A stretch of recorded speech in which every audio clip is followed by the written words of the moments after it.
कि जज्बे हैदरी को भूल गए, आप कैसे अली को भूल गए। जज्बे हैदरी को भूल गए, आप कैसे अली को भूल गए। और मेराज भाई एक बात कि जज्बे हैदरी को भूल गए, आप कैसे अली को भूल गए। सबको जन्नत की है तलब लेकिन फिर भी आले नबी को भूल गए।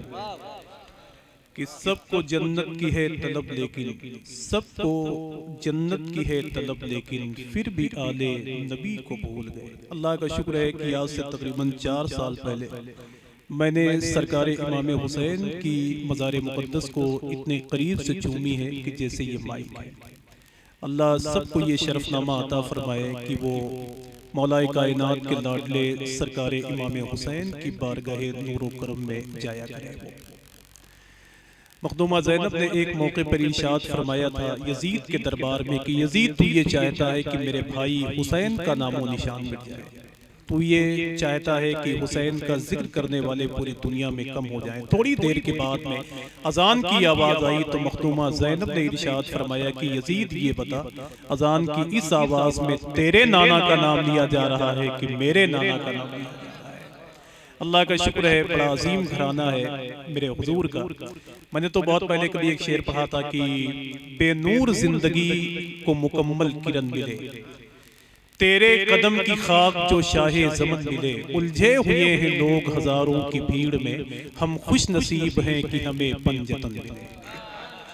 हम खुश नसीब हैं कि हमें पंजतन मिले। इस तारीखी महफिल में जितने लोग बैठे हुए हैं अल्लाह सबको बख्शे हुए लोगों में शामिल फरमाए। जिक्र हुसैन की लज्जत से, जिक्र मौलाए कायनात की लज्जत से अल्लाह सबको मालामाल फरमाए। अल्लामा हसन मिसबाही साहब की पढ़ी लिखी गुफ्तगू हम लोगों ने समाअत की है। अल्लाह उनकी बातों पर हमें अमल करने की तौफीक अता फरमाए। कभी कभी आपकी खामोशी से लोग फ़ायदा उठाते हैं, कभी कभी जब आप लोग बोलते हैं तो लोग आपकी ज़बान से फ़ायदा उठाते हैं। लेकिन आज की महफिल में अल्लाह का शुक्र है कि दोनों तरह से फ़ायदा उठाने वाले लोग यहाँ मौजूद हैं।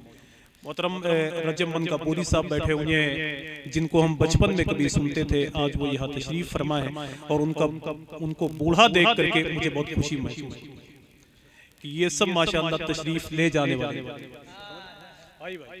एक शेर पढ़ता हूं, बिल्कुल नई ज़मीन है और मैं तो नहीं कहता कि बहुत अच्छे शेर है, लेकिन शेर बहुत अच्छा लगेगा, आपके दिलों को अच्छा लगेगा इंशाअल्लाह। देखें यार कि लेकर गमे हुसैन जो तुरबत में जाए। तुरबत समझते हैं?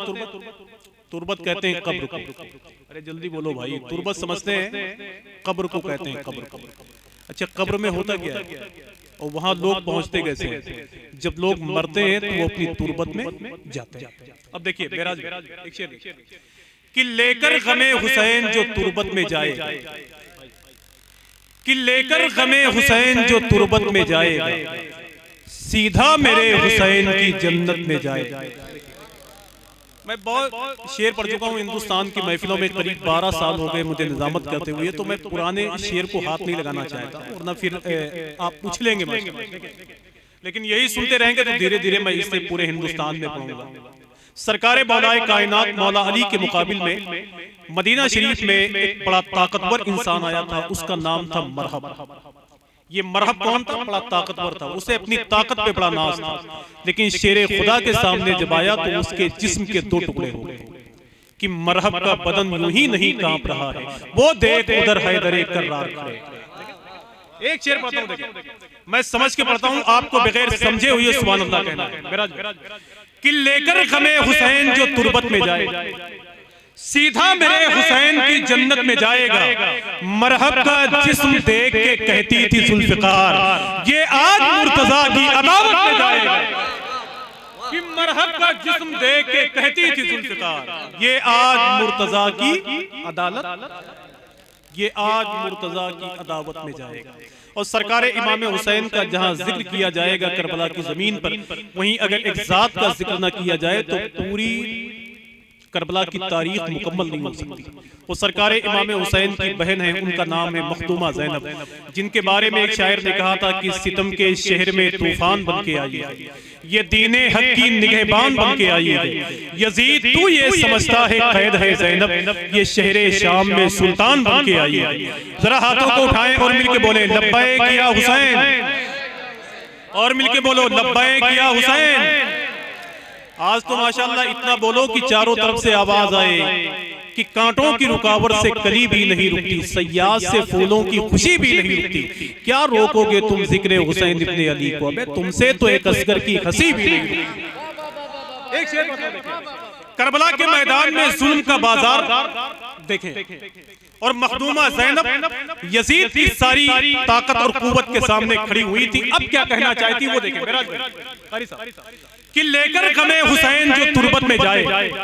अभी मैंने रास्ते में इसे याद किया है, अगर आप थोड़ी सी कंजूसी करेंगे तो भूल जाऊंगा कि लेकर गमे हुसैन जो तुरबत में जाएगा। ए बेटा तुम भी कहो सुभान अल्लाह, और अगर तुम्हारा बाप ना बोले तो उसके कान में कहो अब्बू, अब बोल दीजिए कि लेकर गमे हुसैन जो तुरबत में जाएगा, सीधा मेरे हुसैन की जन्नत में जाएगा।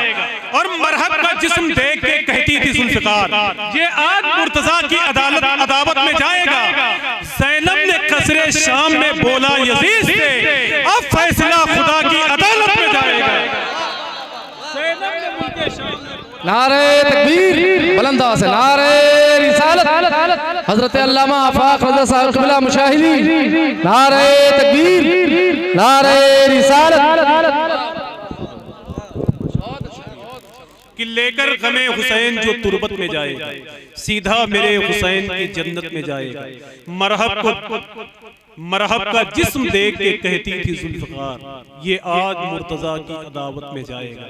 ज़ैनब ने कसरे शाम में बोला यजीद से, अब फैसला खुदा की अदालत में जाएगा, अब फैसला खुदा की अदालत में जाएगा।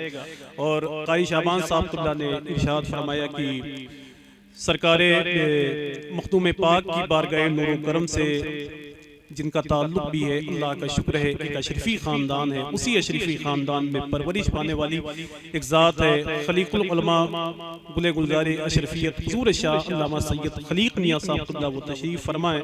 थोड़ी देर के बाद हज़रत तशरीफ़ लाने वाले हैं, दुआ करें कि अल्लाह उन लोगों को सलामत रखे जिनके कदम से इलाके में सुन्नियत की खेती हरी भरी है, अल्लाह उनका साया दराज फरमाए, उनसे मोहब्बत की तौफीक अता फरमाए।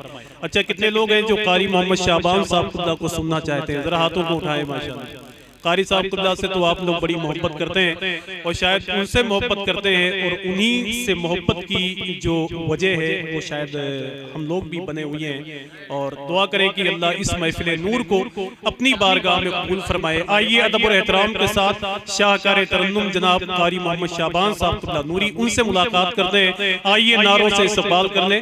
नारे तकबीर, नारे रिसालत, मसलके आला हजरत, उर्से मुक़द्दस, नारे तकबीर, नारे रिसालत।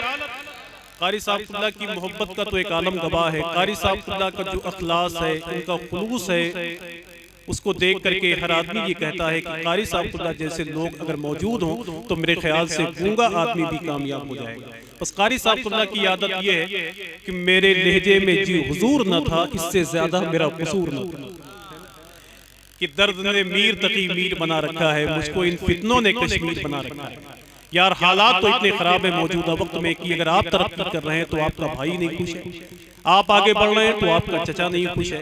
अहमद फराज ने किसी जमाने में एक शेर कहा था कि मेरा उस शहरे अदावत में बसेरा है जहां लोग सजदों में भी लोगों का बुरा सोचते हैं।